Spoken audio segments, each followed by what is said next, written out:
जय श्री कृष्ण राधे। आज हम श्री विष्णु पुराण में द्वितीय अंश में 5वें अध्याय का वर्णन सुनेंगे, जिसमें सात पाताल लोकों का वर्णन किया गया है।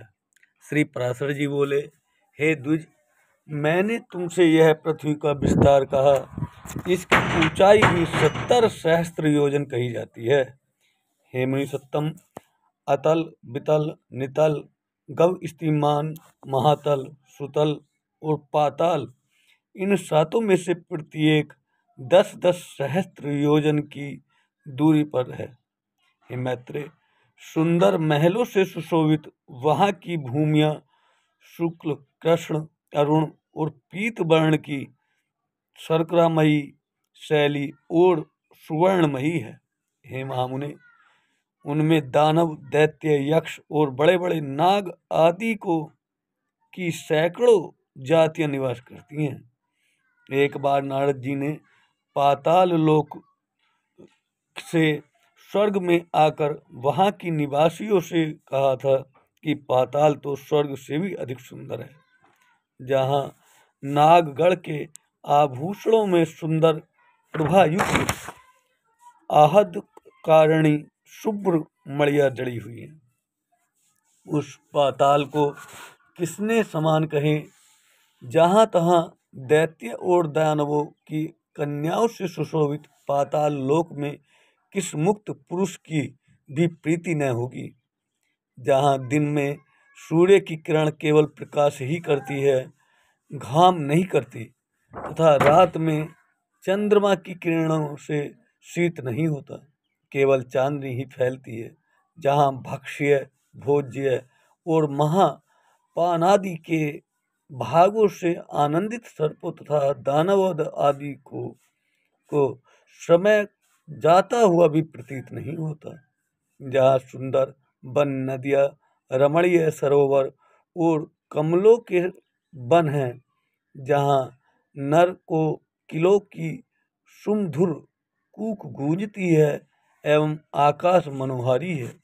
और हे द्विज, जहाँ पाताल निवासिनी दैत्य, दानव, नागगढ़ द्वारा अति स्वच्छ आभूषण सुगंध में अनुलेपन, बीड़ा, बेड़ु और मृदंग आदि के स्वर तथा सूत्र, ये सब एवं भाग्यशालियों के भोगने योग्य एवं भी अनेक भोग भोगे जाते हैं।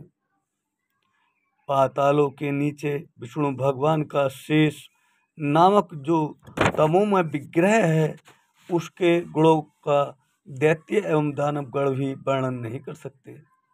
जिन देवर्षि पूजित देव का सिद्धगण अनंत कहकर वखान करते हैं, वे अति निर्मल, स्पष्ट, स्वस्तिक चिन्हों से विभूषित एवं सहस्त्र सिर वाले हैं, जो अपने फलों की सहस्त्र मणियों से संपूर्ण दिशाओं को देदीप्यमान करते हुए संसार के कल्याण के लिए समस्त असुरों को वीर्यहीन करते रहते हैं। मद के कारण अरुण नयन सदा एक ही कुंडल पहने हुए तथा मुकुट और माला आदि धारण किए, जो अग्नियुक्त श्वेत पर्वत के समान सुशोभित हैं।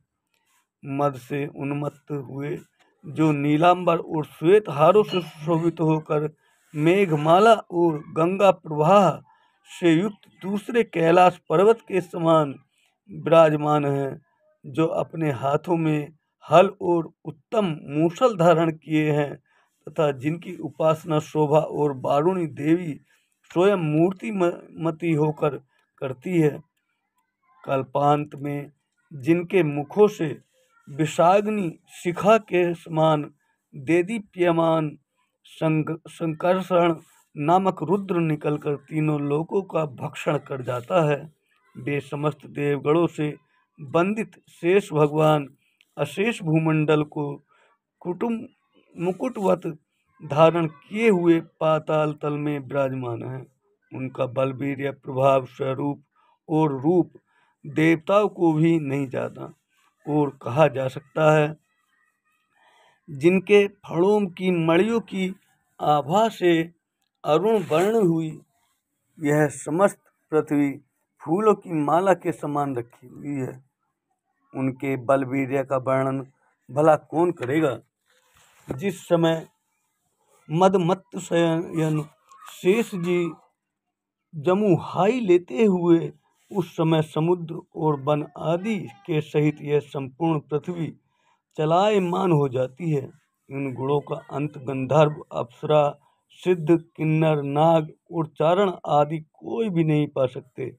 इसलिए ये अविनाशी देव अनंत कहलाते हैं, जिनका नाग बंधुओं द्वारा लेपित हरिचंदन पुनः पुनः श्वास वायु से छूट छूट कर दिशाओं को सुगंधित करता रहता है। जिनकी आराधना से पूर्वकालीन महर्षि गर्ग ने समस्त ज्योति मंडल और शकुन, अपशकुन आदि नैमित्तिक फलों के तत्व है जाना है। उन नागश्रेष्ठ शेष जी ने इस पृथ्वी को अपने मस्तक पर धारण किया हुआ है, जो स्वयं भी देव, असुर और मनुष्यों के हित संपूर्ण लोकमाला को धारण किए हुए हैं। इति श्री विष्णु पुराणे द्वितीय अंशे पंचमो